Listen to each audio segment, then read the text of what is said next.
For all the latest updates, subscribe to Newsline. US military to stand with India in conflict with China, indicates White House Chief of Staff Mark Meadows. Mark Meadows said that the message is clear that US is not going to let China or anyone else take the reins like a dominant force. Meadows also said that irrespective of whichever region, US military stands strong and will continue to stand strong. Meadows added that in the present India-China border dispute, US will back India in an event of conflict. The US Navy deployed 2 aircraft carriers to the South China Sea to boost its presence in the region. Meadows said their mission is to make sure that the world knows that we still have the preeminent fighting force on the face of the globe. Meadows further added that President Donald Trump has invested more in the US military.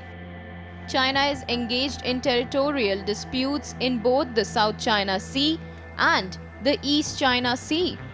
Beijing has built up and militarized many of the islands and reefs it controls in the region. Both areas are stated to be rich in minerals, oil, and other natural resources and are vital to global trade. China claims almost all of South China Sea. Vietnam, the Philippines, Malaysia, Brunei, and Taiwan have counterclaims over the area. Republican Senator Tom Cotton said that the US aircraft carriers are headed to the South China Sea. Cotton added the move was to thwart off any Chinese misadventure against Taiwan or other countries in the region. Cotton also said that's one of the reasons why they have the aircraft carrier groups in the South China Sea. Cotton further added China invaded India over the last few weeks and killed Indian soldiers. Cotton indicated that no country on China's periphery right now is safe from Chinese aggression.